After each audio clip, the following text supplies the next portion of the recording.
America Meditating Blog Talk Radio Show. We collect wisdom, hear stories, and inspire each other. I'm Sister Jenna. Tune in live from Monday through Friday at 8 a.m.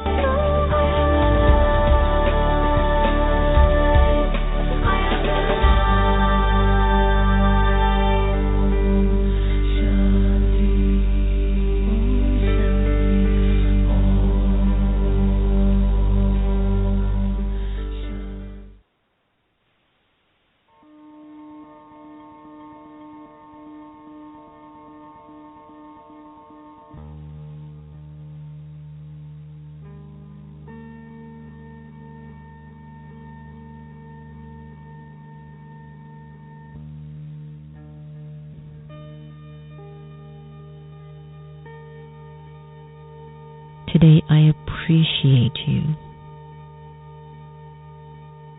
I appreciate my life. I appreciate my job. I appreciate the folks that are around me. Today, I use appreciation in everything I do.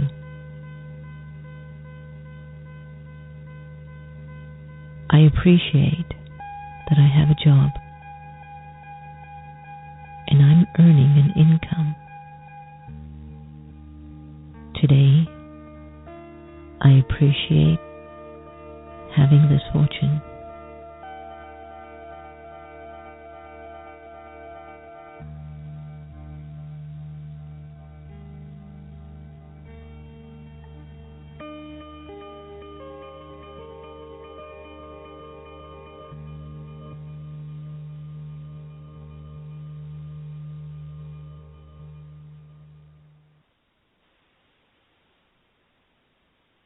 Would you be mine?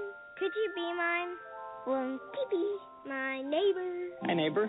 Mr. Rogers passed along friendship, hoping we would too. Friendship, pass it on, from the Foundation for a Better Life at Values.com.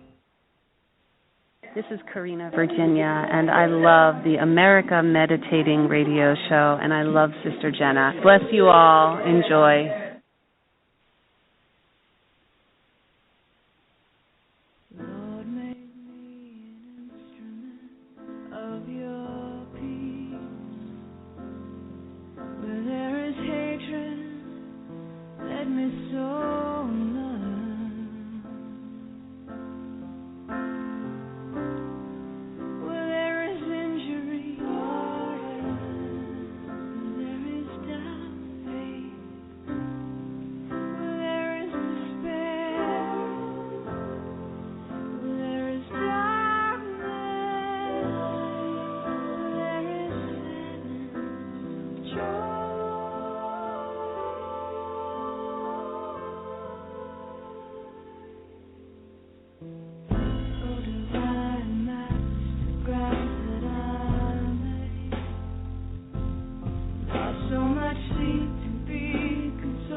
Welcome, everyone, to America Meditating Radio Show. I'm your host, Sister Jenna. We're broadcasting from the beautiful Meditation Museum in the nation's capital. And yes, we have also acquired a new location that will be in Tysons, Virginia. So we're looking forward to having everyone out. I think it might be ready by the end of this month, so look out for us to inform you more on that.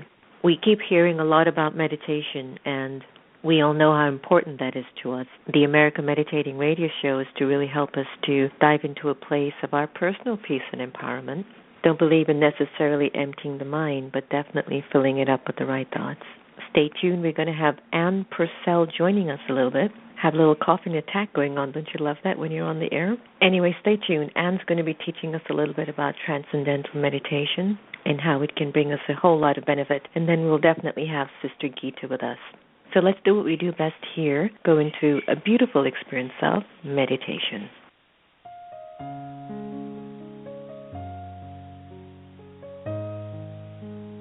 Om Shanti. The time that we choose to be aware doesn't necessarily require me to just sit and meditate. But even while I walk and move around, I can be in a meditative awareness, which is awareness of the soul, the original, eternal, imperishable being of light. For a little while, I'd like to invite you to be present, to be here, and to be now. Allow your mind to settle in the moment, to relax.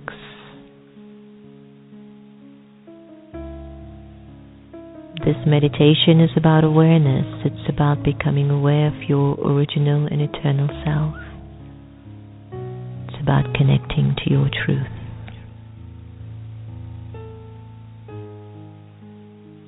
Let go of your name.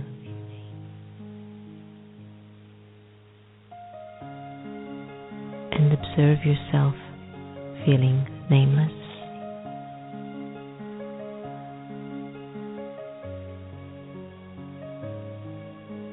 Let go of your gender, to discontinue thinking you're a man or a woman. Let it go and observe how you would feel walking around without a gender. Let go of the role that you play and let go of the titles that you own. Observe how you're feeling as you are gradually letting go.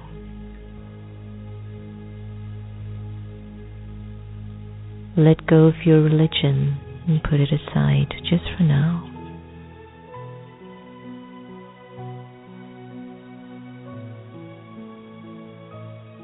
And let go of your nationality and even the language that you're accustomed to. Imagine you have no name, gender, role, title, religion, nationality, or even a language.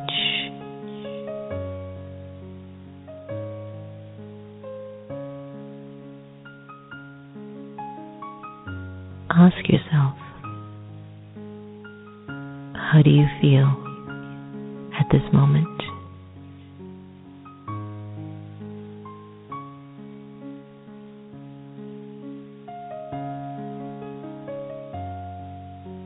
And in this feeling, who would think of you and who would you think of?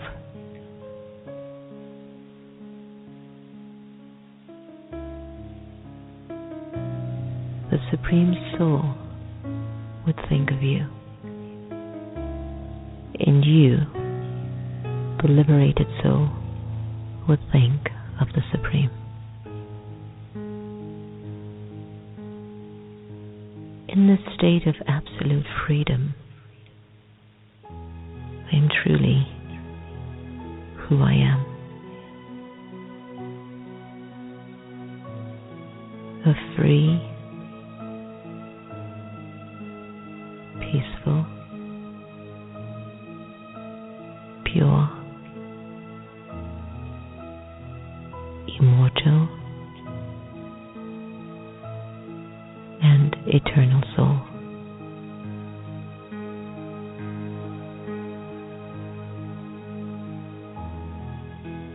Allow yourself to just be absorbed in this awareness.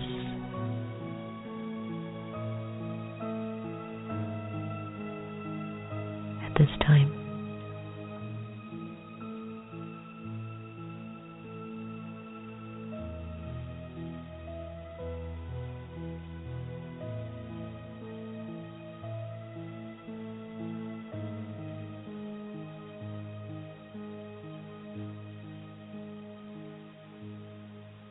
Welcome back to America Meditating. That was from my Off the Grid Into the Heart meditation CD, actually one of my favorites. The aim of that is to encourage us to be in the world, but to practice or percolate a higher level of conversation within the soul that is based on a natural experience of silence and peace and purity. Just like having a conversation, but the vibrations of the conversation basically reveals the state of your mind. We're going to turn the lines to Sister Gita and find out what reading that she has. And please stay tuned because Ann Purcell will be also joining us right after Sister Gita's sharing in poem. Sister Gita? Good day to you and all of us, and may we all be well. Om Shanti is a greeting of peace, which is the original nature of the soul. When I'm in that state, then I can understand the true meaning of tolerance. Sometimes we think tolerating is, holding on to negative feelings, just going through the same situation, enduring unnecessarily. So I'm taking from the 365 Days of Wisdom, tolerance. True tolerance is free from negative feelings. Let's contemplate on this. Tolerance means accepting that which we find difficult. When we have to tolerate something, we feel that we have a lot to endure. With effort, we adapt to the situation even though we may harbor negative feelings about it. This is not real tolerance. So what is it? An application. Tolerance is the ability to use my inner power to deal with a difficult situation in the right way. When I work on improving myself with each challenge, I equip myself to move forward. I free myself from negative feelings and experience progress at every step. I appreciate this reading very much. The 365 Days of Wisdom, authored by the world's wisdom keeper, and a being that is known to have the most stable mind in the world, Daddy Yankee. Om Shanti. Value tolerance.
That was Lone Space by Lucinda Drayton, and of course we always adore Sister Gita's reading. Well, folks, we've got Ann Purcell, who has been a full-time teacher of Transcendental Meditation since 1973.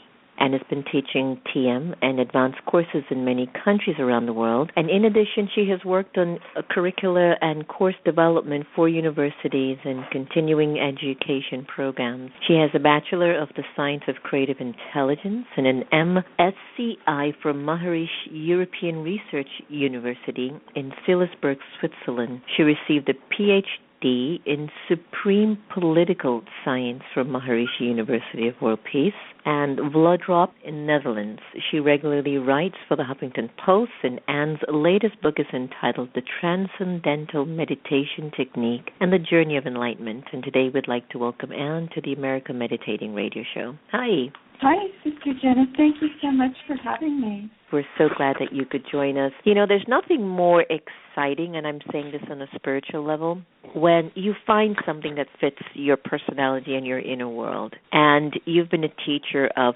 transcendental meditation for many years. And I know folks like David Lynch and so many more have been really advocates of educating the world on just how beneficial TM is. Could you tell our listeners why TM you think is so beneficial for one's own life? Thank you for that question. Yes, there are many, many benefits of transcendental meditation.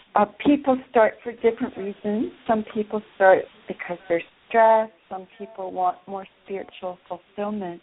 I think most people notice when they start meditating, first of all, they enjoy the effortlessness of the practice. And secondly, they immediately notice changes such as more energy, more happiness, a happiness that is independent of the outside changing world. Many people notice more creativity. They find that they're able to come up with more holistic solutions to problems. Many people find they have better interpersonal relationships. And also, many people find a very deep-going spiritual experience as well, a very profound inner fulfillment, and I can even say inner bliss. So those are just a few changes that people experience through their practice of transcendental meditation. That's beautiful. Is there a difference between TM and mindfulness? Yes, there is. And before I explain the difference, I just want to be very clear that everyone has to find the meditation that they feel most comfortable with. So this is not, I don't want to make a judgment on mindfulness meditation, but we do have look at the different meditations out there and see what are the differences, because there are differences. Mindfulness meditation is usually a guided meditation. One thing about mindfulness meditations, there are many types of mindfulness meditations. Some focus on the breath, some focus on visualization, moving from one visualization to another. But most of those techniques keep the mind engaged more on the conscious thinking level. Some mindfulness techniques focus on just observing their thoughts, or just their walking mindfulness meditations. There's mindfulness meditations of being aware of the moment and being out in nature. And all of those have their value. But the difference with TM is that in Transcendental Meditation, we go beyond the surface value of our thinking, and we settle down to very, very quiet levels of awareness, and we transcend all thought. That's what transcend means, to go beyond. And we experience the state of pure transcendence, which is a state of pure silence, pure bliss. In the Vedas, they say it's a state of what's called Sat Chit Ananda. Sat is truth, eternal truth, non-changing truth. Chit is consciousness or wakefulness, and Ananda is bliss. And the other difference between Transcendental Meditation and some mindfulness techniques, not all, and also concentration techniques, is that it's completely effortless. And because the transcendent is a state of bliss, the mind will naturally go there. The mind automatically, even in day-to-day life, if we're talking and your favorite music comes on, the mind will automatically go to what is more pleasing. We don't have to think or try to focus the mind if it's pleasing. And these quieter levels of the mind are more pleasing, are more enjoyable, so the mind will naturally go there and stay there. And also what happens when the mind settles down to that very, very quiet level, because the mind and body are connected, the whole nervous system also settles down and gets a very, very deep state of rest. And this rest allows stress to be released. And that stress has many, many, many health benefits. And the interesting thing is, what keeps us from being mindful in activity really is stress. If we're anxious or if we're experiencing conflict inside, we're not mindful of our present situation. But if we're relaxed and happy, and we've experienced that silence, that very expanded state of pure consciousness, then when we're in activity, focusing on our work or out in nature, we are automatically more mindful because the stress is not hindering our attention on what we're focusing on. And we're also bringing more of that transcendental awareness, that expanded value, into whatever we're focusing on. We're using more of our mind in our activities. Well, I have a question for you, and I did appreciate when you were sharing with our listeners that it's so important for everyone to sort of find their own bliss and find what really works for them, because, it's all about a tribal languaging and how it all works for you, and, of course, TM works for you. So I noticed that there isn't a lot of reference to perhaps building a relationship sort of with the self, with God. How does TM actually play itself through relationships with others, relationships with the self, relationship with God? And, of course, I know when you feel better, the world becomes a better place. But is there any room for TM where that's concerned? I love this question so much. Yes, first of all, let's start with the relationship with the self. You've heard the expression self-realization. Now, there's different layers of ourself, different levels of ourself. There's the surface level of our mind, and we can say those are our thoughts, our action, what we do, our to-do list. And then there's the quieter levels of the mind, and those are our faint feelings, our intuition, when we're sitting quietly, when we're thinking. And then there's the transcendental level of the mind. And the transcendent is an unbounded, cosmic, universal field of awareness. So when we transcend through TM, we're experiencing that unbounded, infinitely expanded state. So that is the state, you could say, of self-realization. We are awakening to our unbounded level of ourselves, that cosmic level of the self. And that is also a state of unity consciousness. Every person in the world, every one of the 8 billion people in the world has this transcendental state within them. And it's on that level we're unified as people. That is the basis of all relationships. And when we have that relationship, that pure transcendental consciousness, when we're established in that value, then we experience unity with everyone and everything in creation. There's a quote from the Bhagavad Gita. I don't have the exact verse, but it goes, as the self of all, the Lord is loved by all with a love with which each person loves himself. And it's not an intellectual love, and it's an experiential love. It's that state of supreme bliss, supreme love. So when we're experiencing that, we're becoming that state of love. And it's on that level of pure love that we can really love our family, our friends, and God to the highest value. And I think it's important that everyone has their own definition of God and what God means to them. But it's based on that inner state of being, inner state of pure love. Wow, I really like that, Anne. I think you touched on many important areas which were really valuable for us to be more educated on, because I think we tend to grab only bits and pieces of great things or great ideas or great movements, and then we go off creating another one, and we really haven't even seeped into what really was the long-term benefit of a practice that could actually transform not only my life but the world at large. So I always look at, how does that benefit my soul? How does it deepen my relationship with God? How does it contribute to the well-being of the world? And I thought your answer was beautiful, spot on. I know you've got a book out. How's the book doing? And you want to tell us a little bit about the whole journey of the Transcendental Meditation technique and the journey of enlightenment. Are you enlightened yet? I get that question all the time. And first of all, it's hard to judge someone else's enlightenment because only you know where you started from and know where you've progressed.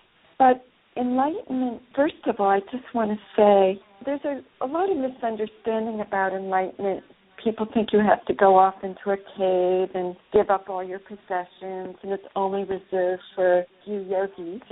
But Maharishi came to the world and wanted to really change the concept of enlightenment and to tell the world that it should really be the most natural state of life, and anything less than that should be the unnatural state of life. And it really means being in the light of yourself, in the light of your own bliss consciousness. And it's not a static state where one day and you wake up in enlightenment, because the experience of the transcendent is unbounded. It's infinite, so it's always infinitely growing. And so my own experience is one of continual growth of inner bliss, inner fullness, and I feel this beautiful connection with the transcendent, where even in my meditations, more and more, it's difficult to come out of my meditations because they're so absorbing. I just feel so seated in that state of pure consciousness, that bliss. That bliss is very sticky. It's very attractive. But the beautiful thing is, when you go into activity, and we need to act, we need to eat, we need to perform our daily tasks, whatever they are, our work or our family. You draw that bliss, you draw that inner expansion into day-to-day life. So more and more the qualities of pure consciousness become established even in activity, no matter what you are doing. And that has been a growing reality in my life, which I'm extremely, extremely grateful for. Beautiful. I was once asked on a television interview on the news, what is all this mumbo-jumbo, how the journalist asked about, enlightenment and all these spiritual movements and meditation. Sister Jenna, please tell me, what is it about? And the only thing I could say to her, Anne, is you become stronger to handle your karmas. And it was just so natural, because at the end of the day, when we're all struggling with our issues from the past, isn't my spiritual practice and spiritual commitment and dedication, isn't it to reveal that I'm stronger to deal with my issues that I can't change and really embrace them with a sense of grace and beauty? What are your thoughts on that? Oh, gosh, there's several thoughts here. I remember Maharishi, who is the person who brought Transcendental Meditation to the West, said, karma is unfathomable. I don't want to go into past lives. Everyone has their beliefs about that. But he says, karma is unfathomable. You could try to spend your whole life thinking about your karma, what happened then, that focus, that results in what's happening now. And he said, you can't transcend karma, but you can transcend the influence of karma. Everyone has their karma. Everyone has to face their karma. And he gave an analogy once. He said, before you experience the transcendent, your karma can hit you very hard. It can knock you over. Or anything in the present, someone dying, it can knock you over. But he said, as you transcend, transcendence is not a mood. It's actual physiological changes that take place in the physiology, which goes to the question about enlightenment. There's hundreds of researches on TM. Actually, there's 360 peer-reviewed studies that show all the changes, reduce blood pressure, increase coherence between the left and right hemisphere of the brain, decrease oxygen consumption, showing that enlightenment is not a mood, but a physiological transformation, showing more integration of the physiology, showing that the physiology becomes stronger.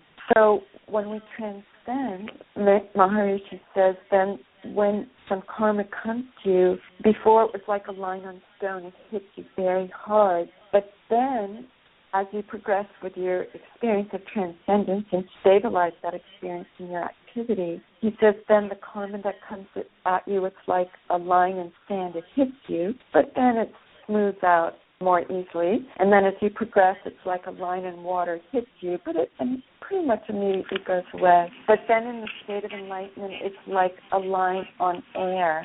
It doesn't even hit you. You're so established in your own pure bliss consciousness. Now, the important thing for practical life, it means that you're actually more effective in whatever you do. It's not a recluse state where you're just sitting in your own bliss consciousness. It's a very dynamic state where you're really effective in your activity. You're 100% more effective. We see that with students meditating. Their grades go up. They're more focused in their work, and they take less drugs or stop taking drugs altogether. So it has very positive benefits for society and for your surroundings as well. I'm very impressed by the organized way and the beautiful way of educating individuals on meditation. I think TM has definitely taken a lot of that foo-foo-ness from meditation and have made it an important contribution to one's life. And I've always honored that process of the meditation that is taught in TM. Why don't you take us into a meditation as we get close to the end of our show? And before I let you go, is there a life quote that you are currently living by? And if you're ever in the nation's capital, come by the Meditation Museum and offer your gifts. And if there's a website that we can get a hold of you, that will be wonderful too. Thank you. I'd love to come and meet you sometime. My favorite quote is a quote Maharishi says, but it's similar to the quote in the Bible. He said, go for the highest first. And we know that quote from the Bible, seek ye first the kingdom of heaven and all else will be added unto you. And in practical life, that means if you do your meditation and are regular in your meditation, then the whole day will go smoothly. Everything will fall into place more easily and you'll maintain your bliss. And when you're happy, you have everything in life. And the best way you can get a hold of me and find out more about my book is at my website, enlightenmentforeveryone.com. enlightenmentforeveryone.com. And thank you. How about taking us into a meditation for another 60 seconds?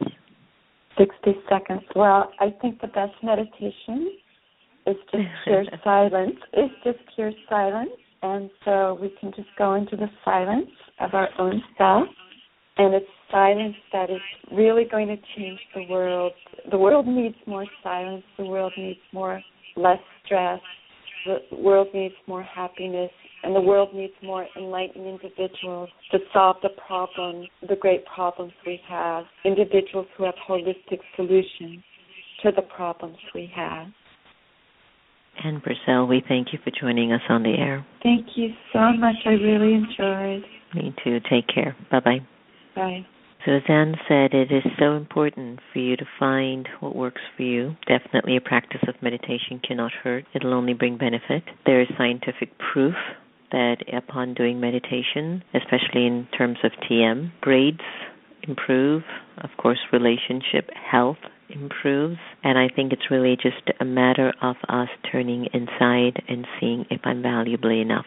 And I think when you turn to the answer, yes, I am, then our next stage is to let me do something for myself on the inside. You've been listening to America Meditating Radio Show. We enjoy having you join us on a regular basis. Please download the free app, Pause for Peace, in which you'll get the archived shows of America Meditating Radio. And stay tuned, we're going to be doing a 7-day launch series of Oprah Winfrey's new television series entitled Belief.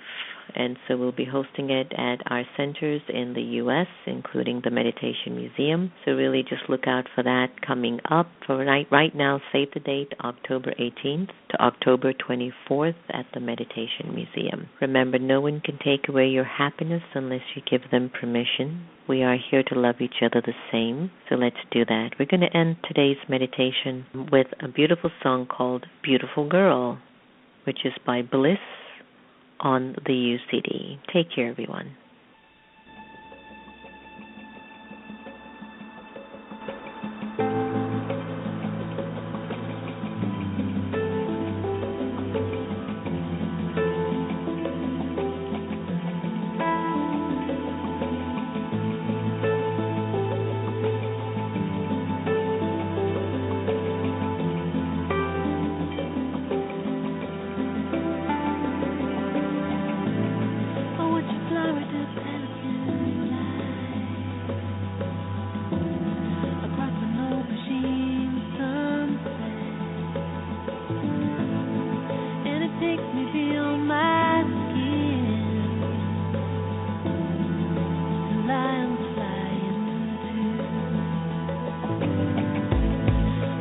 Clouds